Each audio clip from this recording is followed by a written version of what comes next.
Vamos a abrir nuestras Biblias a Lucas capítulo 1.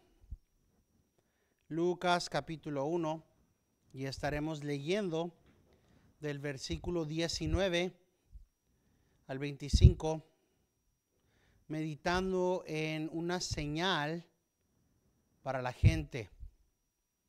Tenemos la oportunidad muchas de las semanas en nuestro tiempo de Adviento para meditar en esta declaración, la declaración del ángel Gabriel a Zacarías que Juan el Bautista nacería, que todo esto es como parte del cumplimiento de la palabra de Dios, de las promesas del Dios que es fiel para su gente en el nacimiento y la encarnación de Jesucristo, nuestro Redentor. Leamos Lucas capítulo 1 del versículo 19 al versículo 25. Por favor, pónganse de pie si pueden.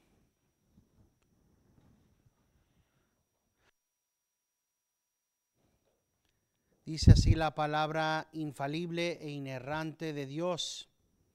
Respondiendo el ángel le dijo: Yo soy Gabriel, que estoy en la presencia de Dios, y he sido enviado para hablarte y anunciarte estas buenas nuevas.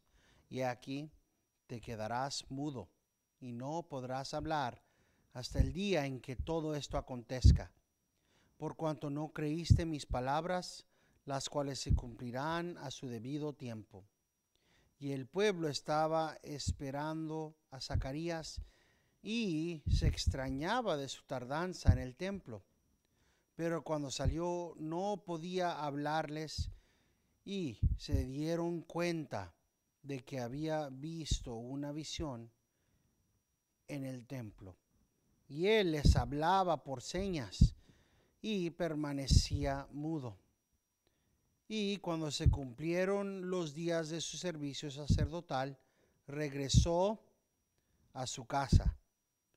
Después de estos días, Elizabeth, su mujer, concibió y se recluyó por 5 meses, diciendo: Así ha obrado el Señor conmigo en los días en que se dignó mirarme para quitar mi afrenta entre los hombres.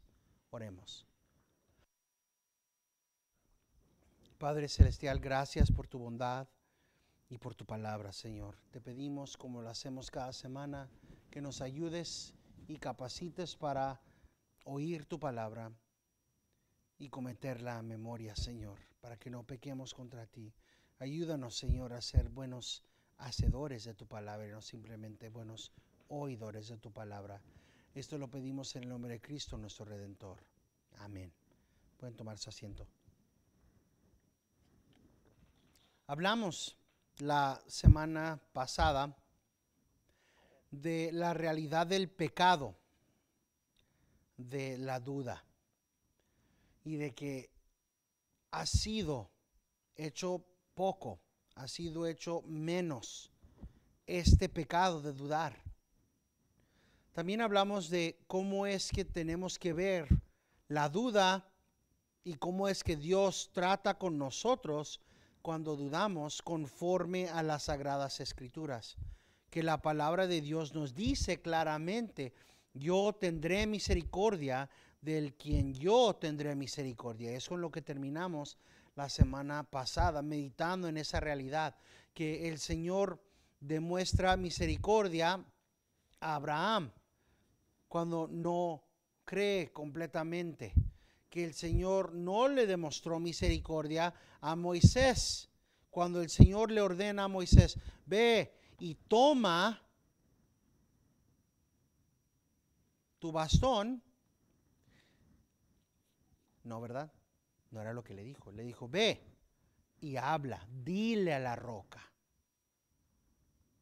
que te dé agua, y con eso le darás a la gente.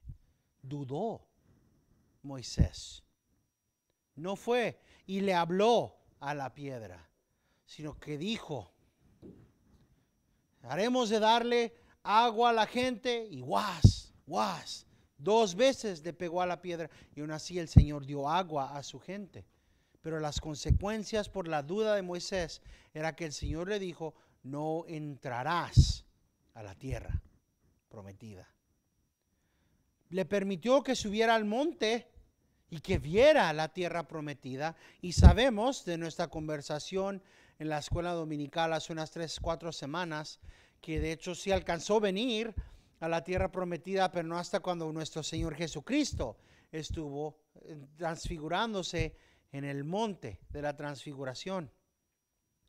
Pero todo esto es para que entendamos que aún los maduros dudan. ¿Cómo es posible que el mismo hombre que fue usado por Dios para partir el mar y caminar en seco, dude cuando el Señor le diga, nada más háblale a esta piedra, dile que te dé agua y te dará agua? Que dude Moisés después de todo, después del pilar de fuego, después de todos los milagros, que Moisés mismo dijera, no, ¿sabes qué? Mejor le voy a pegar a la piedra. Aún los más maduros, los más rectos pueden caer en el pecado de la duda. Y tenemos nosotros que aprender que es un pecado, que como Moisés, Zacarías también conoce la palabra de Dios y va a haber consecuencias, hay consecuencias por su duda, que no puede simplemente dudar sin consecuencias, es un pecado y que no podemos determinar nosotros cómo es que Dios debería de actuar con nosotros cuando nosotros dudamos por la manera en la que Él actúa con alguien más. El que el Señor le dé misericordia al que siempre parece que está tropezando y cayendo sobre su cara cada vez, y no tenga misericordia sobre uno cuando nosotros percibimos que hacemos un pecado pequeño, no es lo mismo. No es lo mismo. Y hay una realidad que no hemos meditado, pero que es un factor.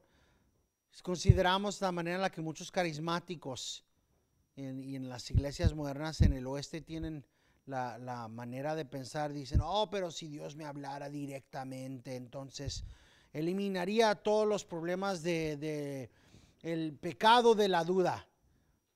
No habría ninguna duda si Dios me dijera, ¿sabes qué? Vas a ir y vas a hacer esto o no vas a hacer lo otro. Pero sabemos de las escrituras que Gideón dudó, aun cuando el Señor le habló. Que Sara, aun cuando Abraham estuvo ahí hablando con el Señor mismo, ella también dudó, hasta se rió.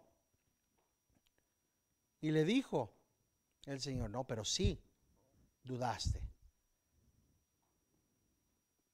Sabemos que hay hasta un coloquialismo en inglés, que es el poner el manto. Y es un término que usan los cristianos. ¿Sabes que voy a dudar? Bueno, Señor, voy a poner el manto por acá, porque es lo que pasó en la Biblia. Cuando dudó, oh, Señor, que esté mojado alrededor, pero no en el manto de lana. Oh, no, Señor, que la lana esté mojada, pero todo lo demás seco. Y los cristianos hacen lo mismo. Vamos por un momento a Jueces. Jueces 6, 36 al 40. Jueces 6, 36 al 40.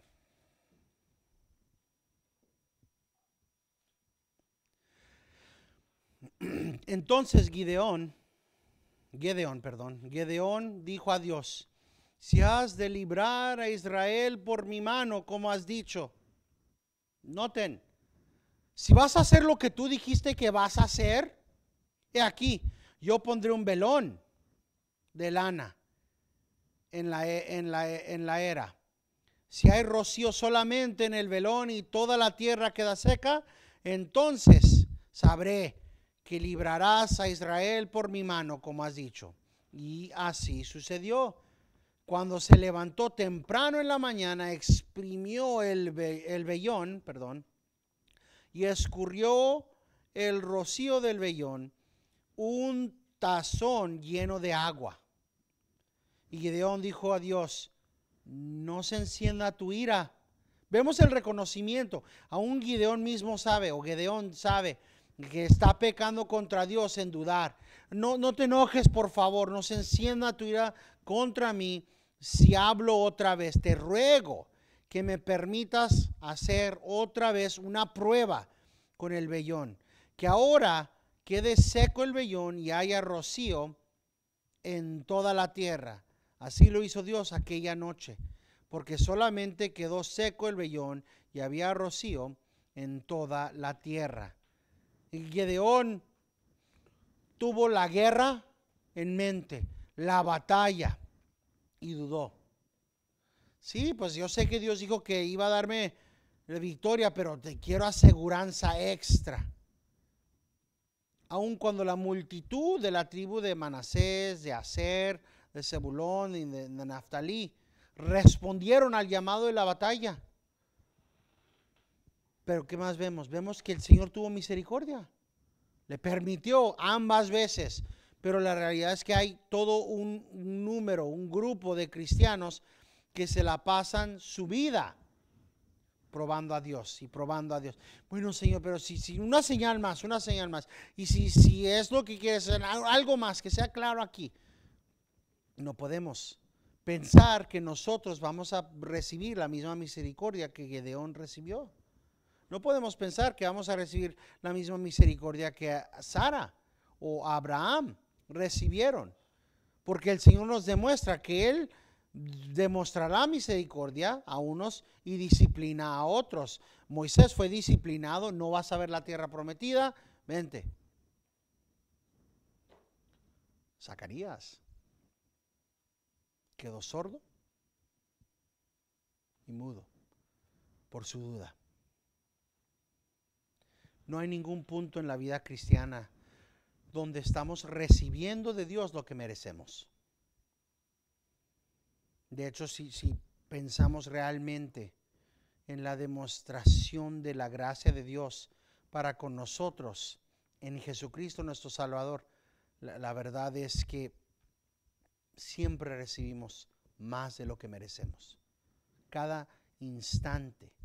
Hablaba el pastor Aarón esta mañana en la escuela dominical del amor de Dios y de cómo es que un libro que él leyó de John Knox le fue muy útil en ver qué tan enorme es el amor de Dios y la dificultad que él tiene al verse a sí mismo y decir: Señor, me amas así, de esta manera.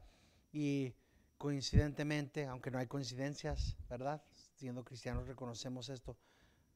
En el mensaje que yo había preparado durante la semana, yo hablé exactamente de esa realidad. Todavía nos faltan unas semanas para que lleguemos ahí, pero hablé exactamente de eso, de cómo es que María en el Magnificat, en el Magnificado, el himno de adoración que entona María, se ve cómo es que ella misma reconoce el amor de Dios, cómo es que mi Señor pueda verme y tenerme a mí en mente para ser instrumento de la encarnación del Mesías. Y muchas veces nosotros como cristianos no nos ponemos a pensar en esa realidad, en cómo es que el Señor es misericordioso por demás, aún más allá de lo que podemos entender, que Él nos da amor y disciplina cuando lo que merecemos es más que un azote de Él, por todas las veces que lo dudamos y en todas las formas en que lo dudamos. Cuando oramos que el Señor redima a la gente de Osceola, esta mañana, como tenía un poquito más de voz, orábamos: Señor, que se arrepienta y llegue a Jesucristo la pagana que está practicando Reiki, la brujería de Reiki, que se arrepientan los mormones. Y tenemos que siempre, y esta es una pregunta interna, responder nosotros: ¿creo lo que estoy orando?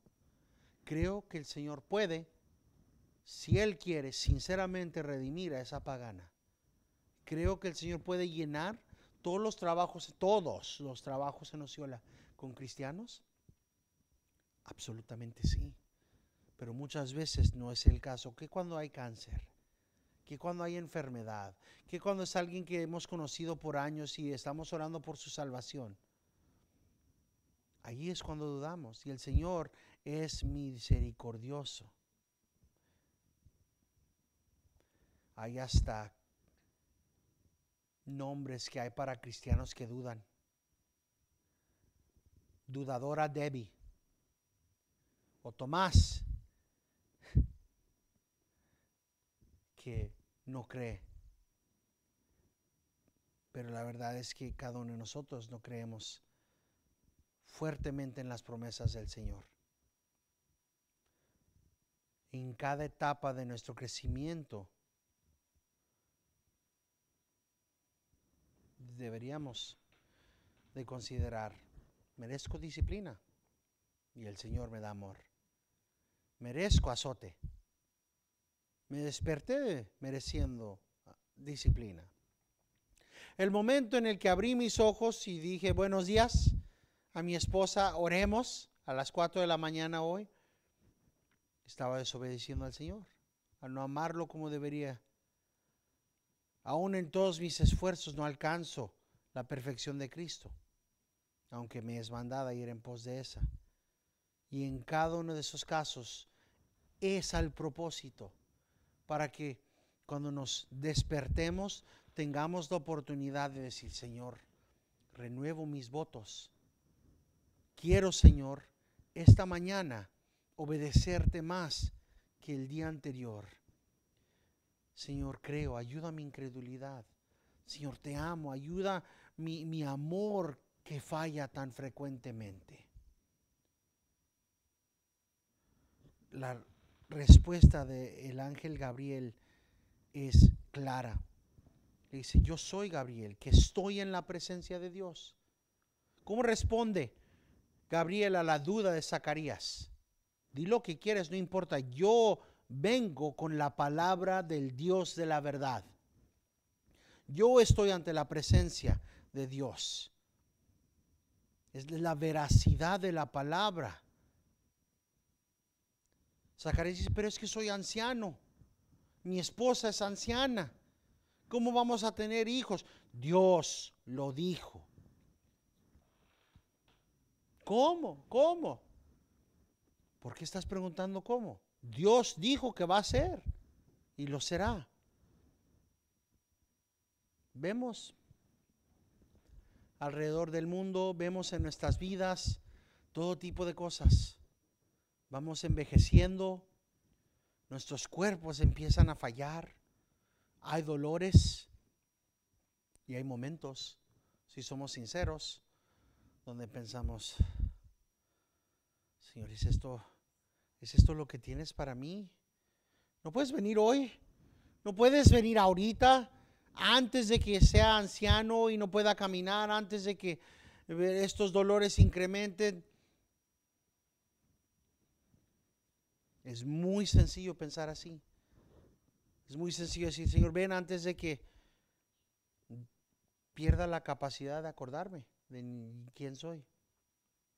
O en mi caso, no que los otros no podían ser mi situación, pero en mi caso veo a mi esposa Amy, a mi hija Aria y digo, Señor, si pudieras venir ahorita, antes de que existiera el tiempo cuando la pudiera perder a ella, o que ella tenga que sufrir el perderme a mí. Ya estoy quebrado, Señor, a veces no puedo caminar, a veces ni los calcetines me puedo poner y mi esposa me está ayudando, Señor. Sería muy bueno si pudieras venir hoy. Pero, ¿qué es eso? Podemos decir, oh, eso es anhelar la venida del Señor, pero también es dudar. Es el dudar en el mandamiento del Señor. Hasta que venga, dedícate a estas cosas. Así que naturalmente lo que sigue es disciplina. Lo que sigue en el caso de Zacarías es yo estoy ante la presencia de Dios. he sido enviado para hablarte. He sido enviado para anunciarte estas buenas nuevas. Aquí estoy para darte buenas nuevas. El Señor está cumpliendo lo que Él prometió. ¿Y tú me estás respondiendo con dudas? ¿El brillo no es suficiente? ¿El que apareciera de la nada no es suficiente para testificar que el mensaje que te traigo es de Dios? Es por eso que dice, aquí te quedarás mudo, sordo, y no podrás hablar, mudo, hasta el día en que todo esto acontezca. Este es el juicio del Señor. Las promesas de Dios son verdad. Él es fiel, ¿verdad? Porque podemos, como dije hace rato, pensar, ok, el Señor nos puede disciplinar porque dudamos en Él, en lugar de enfocarnos en obrar para traer el reino. Pero igualmente el Señor nos puede disciplinar si Él quiere, si Él decide no tener misericordia porque merecemos la disciplina, simplemente porque nosotros pensamos que Él es tardo para cumplir sus promesas. Vayamos por un momento a 2 de Pedro, capítulo 3. 2 de Pedro 3, versículo 9. 2 de Pedro 3, versículo 9.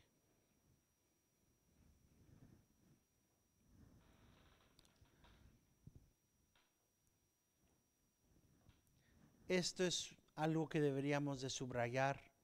Es algo que debería de venir a la frente de nuestra mente cada vez que decimos, Señor, ¿vendrás hoy? Señor, ¿vendrás mañana? Señor, ven, por favor. Claro que nuestra súplica siempre debería ser, Señor, ven, pero no por duda, sino con ansiedad.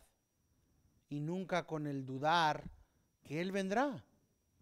Dice claramente Pedro, en 2 de Pedro 3, versículo 9, el Señor no se tarda en cumplir su promesa, según algunos tienen la tardanza, sino que es paciente para con vosotros, no queriendo que nadie perezca, sino que todos vengan al arrepentimiento. Piensen por un momento. Yo he tenido que hacerlo. Así que no nada más predico aquí, sino a mí también. Yo he tenido que pensar en esto. Estoy pidiendo, Señor, por favor, ven ahorita. Pero si pienso realmente en qué es lo que estoy pidiendo, estoy diciendo, Señor, ya no quiero la oportunidad de hablar con mi hermano más. Ven y échalo al infierno porque él está en rebelión contra ti. Ven, ya. Y a toda la otra gente por la cual he estado orando por su salvación, que se vayan al infierno. Porque no se han arrepentido. ¿Por qué estoy pidiendo que Él venga? Porque quiero auxilio, alivio de mis dolores, de mi situación. Porque estoy enfocado en mí y no en el Señor, como debería de ser. Es por eso que el enfoque del cristiano es el saber las realidades. Él no se tarda en cumplir sus promesas, según algunos entienden la tardanza. Y a veces esos algunos somos nosotros. Sino que Él es paciente para con vosotros, no queriendo que nadie perezca, sino que todos vengan al arrepentimiento. Había un dicho entre pastores en los tiempos viejos. Ahora digo tiempos viejos, pero estoy hablando en los últimos 50, 70, 80 años, ¿verdad? Que decían que el día final vendrá el momento en que el último verdadero cristiano se arrepienta. Ni un segundo más tarde, ni un segundo mejor antes. El Señor sabe.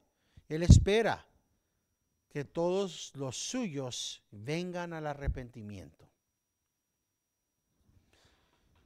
Y nos ponemos a pensar, mientras esta situación está pasando, acá están los fieles. Afuera. Afuera del templo esperando a que salga. Si tuvieran reloj, estuvieran viéndolo, diciendo, oye, esto toma nada más como unos 5 minutos y luego sube el humo y oramos. Y a corto rato sale y todos hacemos borlote y glorificamos al Señor, pero ya vamos a 15 minutos y todavía no ha salido. El pueblo esperaba, dice el versículo 21. Estaba esperando a Zacarías y se extrañaba de su tardanza. Oye, ¿por qué está tomando tanto tiempo? ¿Qué está sucediendo?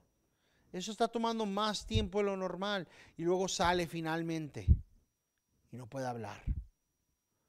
Termina haciéndole señas a la gente. Si nos acordamos de nuestro tiempo de Adviento hace unos meses, hablamos de la realidad que no nada más era el no poder hablar, sino también el no poder oír. Y eso lo tenemos de más tarde en el capítulo 1. Si quieren ir ahí un momento o quédense donde estén. Lucas capítulo 1, versículos 59 al 63. Porque siempre tenemos que responder, ¿y dónde dice la Biblia esto? Pastor, ¿por qué dice que estaba sordo y mudo? ¿Dónde dice la Biblia esto? Dice que nada más es esa palabra griega, pero hay otro lugar donde me puede demostrar que era sordo y mudo. Sí. Versículos 59 al 63. Y al octavo día vinieron para circuncidar al niño, y lo iban a llamar Zacarías según el nombre de su padre. Pero la madre respondió y dijo, no, sino que se llamará Juan. Y le dijeron, no hay nadie en tu familia que tenga ese nombre. Ahora vean el versículo 62 y lo que dice. Entonces preguntaban, ¿cómo? Por señas, al padre, cómo lo quería llamar. Ahora, si él puede oír, ¿para qué darle señas? ¿Para qué decirle, cómo quieres nombrar al bebé? Si él puede oír, pregúntele nada más cómo quiere nombrar al bebé. Su esposa dice que debe llamarse Juan y él simplemente escribiría en la tableta, pero lo que vemos es, le preguntaban por señas al padre cómo lo quería llamar. Él pidió una tableta y escribió lo siguiente, su nombre es Juan, y todos maravillaron. Sordo y mudo. Esa es la declaración. Ese es el castigo que le toca a Zacarías. Ahora, hicimos todo el énfasis necesario, así que nada más un repase más. Acuérdense que el que está siendo disciplinado, castigado por el Señor, es un hombre justo. Es un hombre justo. Y hay una tendencia dentro de nosotros el decir, oye, pero sordo y mudo por casi un año, ¿no es un poco de más esta disciplina del Señor? Pero cada vez que tomamos la cena del Señor, hablamos de la disciplina del Señor. Por esta razón, algunos de ustedes están enfermos, algunos débiles y algunos ¿qué? Mueren. Esa es la disciplina de Dios. Que Dios, viendo a aquellos en la iglesia de Corintios que estaban menospreciando la cena del Señor, disciplinó a algunos con enfermedad, disciplinó a otros con debilidad física y a otros los disciplinó matándolos. ¿Sabes qué? Vente a la casa. El Señor disciplina a la medida que Él quiere. Y Él lo hace justamente. Vemos, el pueblo lo estaba esperando, pero salió, no podía hablarles. Sale, no podía hablarles. Tengan en mente, Él sale y no les puede hablar. Y simplemente en esto, antes de que venga, ¿verdad? Antes de que haga algo más, no podía hablarles y se dieron cuenta que había visto una visión en el templo. Esta palabra viene antes de y les hablaba por señas. Salió y había algo evidente, que algo había pasado, algo supernatural acababa de pasar, que una maravilla había de pasado aquí ante ellos. Había algún tipo de evidencia. Hay algunos teólogos que creen que era muy posible que como Gabriel vino de la presencia de Dios, él brillaba y brillaba tan resplandecientemente que al nada más en esa interacción breve salió Zacarías brillando un poco, y que eso en sí era señal. ¿Es posible? Sí, es posible, absolutamente. Si Moisés en la interacción con el Señor brillaba tanto de su cara que espantó a la gente de Israel, es absolutamente posible. Si un ángel puede brillar tanto así que unos magos de Babilonia piensan que es una estrella brillando tan fuertemente, absolutamente sí es posible. Pero no sabemos. No sabemos. Lo que sí sabemos es que algo, antes de que tratara de hablar, antes de que empezara a usar señas, supieron, se dieron cuenta que había visto una visión en el templo. Algo era evidente. O era eso, o tal vez salió y en su falta de poder oír, Zacarías, ¿qué pasó?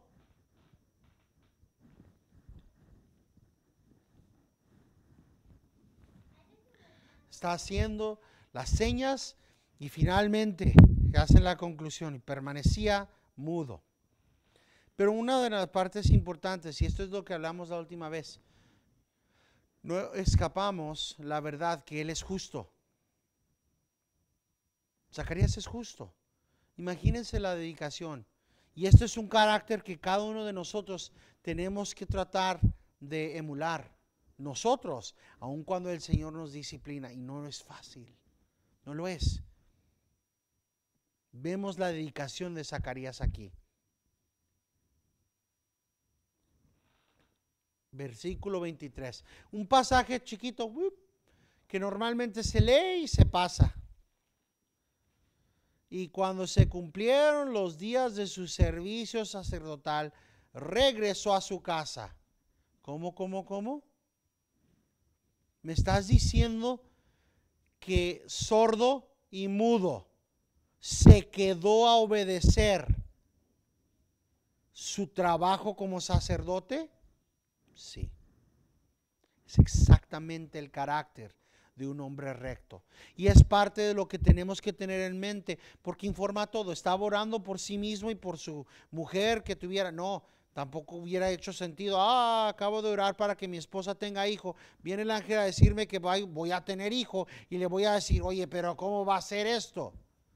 De ninguna forma hace sentido eso, pero siendo informados por lo que nos demuestra Lucas del carácter de este hombre justo y su esposa justa. Este es un hombre que fue y dice, voy a hacer mi trabajo obediente a la palabra de Dios, y Él me ha mandado a hacer esto y lo obedeceré y lo adoraré.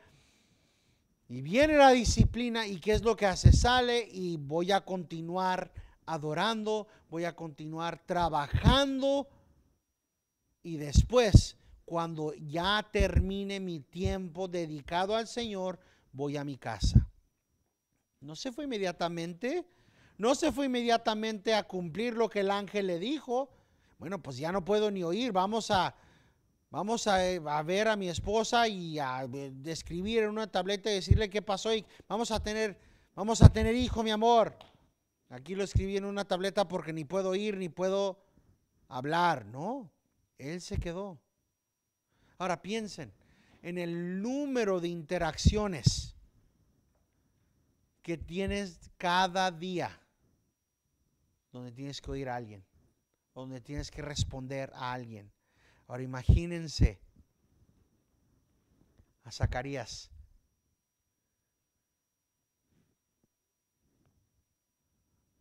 Oye, Mateo, dile a Zacarías que le toca lavar los trastes. Oye, oh, no puede oír. ¿Dónde está la tableta? Ah, aquí está. Zacarías, te toca lavar los trastes.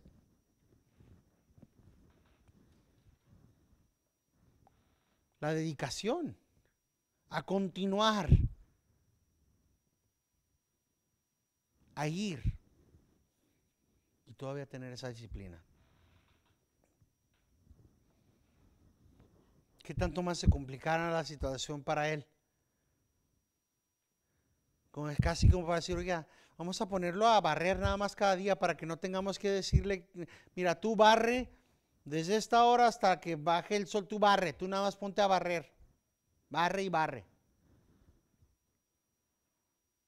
Cada día que pasaba, día tras día tras día, la realidad de esa promesa, de que venía el Mesías, de que su hijo nacería y sería el mensajero, la voz gritando en el desierto, entraría más y más y más.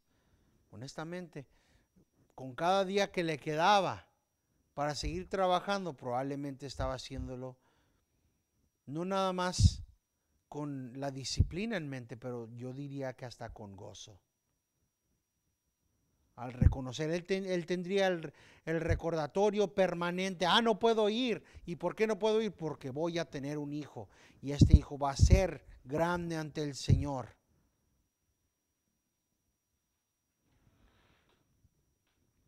¿Y sabes qué? No quiero que el Señor me discipline otra vez. Voy a terminar el trabajo bien. No, era después. Y después de estos días, Elizabeth, su mujer, concibió. Pero miren qué cosa tan extraña. No va y le grita a todos, miren, ya voy a tener hijos. Se recluyó por 5 meses. ¿Por qué? ¿Qué es lo que dice ella? Diciendo, así ha obrado el Señor conmigo en los días en que se dignó mirarme para quitar mi afrenta entre los hombres. Como he hablado anteriormente, el no tener esposo y esposa no es una bendición de Dios. No es una gran bendición de Dios para que pueda servirle más en el reino. Igual, el no tener hijos no es una bendición de Dios. Es una afrenta. Es una aflicción que los justos perseveran al tener. Aquí Elizabeth habla de su reproche, de su afrenta entre la gente. Porque en esos días hubieran dicho, no, pues es que han de haber estado pecando en algo. Zacarías y Elizabeth, que los otros no saben, o si no el Señor le hubiera dado niños. Siempre hubiera existido todo ese reproche, esa afrenta ante la gente. Así que Elizabeth se esconde. No quiere que haya ninguna duda. Que el momento cuando la comunidad la vea, que la vean ya bien embarazada, para que sea evidente. Miren cómo es que el Señor ha quitado mi afrenta, cómo es que se ha dignado mirarme en mi vejez y darme hijo. Ninguna duda. Para que no hubiera ninguna persona en la comunidad que pudiera dudar que el Señor la había bendecido, que el Señor la había vindicado, que el Señor la bendició de tal manera. Piensen en las palabras de Raquel. Y no tienen que ir ahí, yo voy por ustedes. En Génesis capítulo 30. Génesis capítulo 30, versículo 22 y 24. Las palabras de Raquel. Pidiendo, Señor, quiero bebé, Señor, quiero bebé. Y en Génesis 30, versículos 22 al 24, entonces Dios se acordó de Raquel y Dios la escuchó y le concedió hijos. Y ella concibió y dio a luz a un hijo y dijo, Dios ha quitado mi afrenta. Y le puso por nombre José, diciendo que el Señor me añada otro hijo. Es una afrenta. Ha sido una afrenta. No es algo nuevo, es algo desde el principio en Génesis que vemos que es una afrenta no poder tener bebés. Lo han visto las mujeres de Dios de esa manera. Y vemos cómo es que entonces aquí es demostrada Elizabeth como una mujer que tiene el favor de Dios, que ha concebido, que el Dios mismo de la Biblia le ha quitado la afrenta de entre los hombres. No es fácil.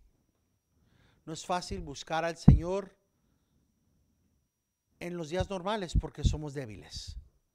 No es fácil el ir fielmente en el Señor cuando Él nos disciplina. Ahora imagínense década tras década tras década, como ellos pasaron.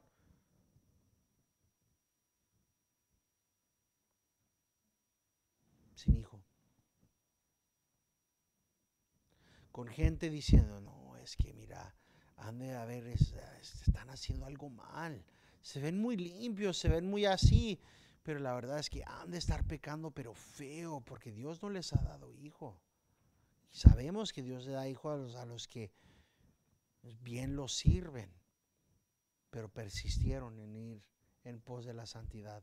Persistieron en ir aún en medio de tribulación y aflicción y afrenta entre los hombres, década tras década tras década. Estaban dispuestos a morir sin hijos en obediencia a Dios. Cuando te encuentras en los tiempos difíciles, cuando hay prueba, cuando hay dificultad, cuando hay afrenta, lo que tienes que acordarte, lo que deberíamos de acordarnos cada uno de nosotros es cuál es el carácter que Dios quiere. ¿Cuál es el carácter que la palabra de Dios dice que debemos que estar fructíferos en demostrar? Dios espera de ti que seas justo, justa, perseverando y siendo fiel en obediencia al Señor, aún en medio de las dificultades. ¿Es día bueno? Te obedeceré, Señor. ¿Es día feo? Te obedeceré, Señor. ¿Es día de bendición de tu parte? Te obedeceré, Señor. ¿Es día de tribulación? Te obedeceré, Señor. ¿Es día sin dolor? Te obedeceré, Señor.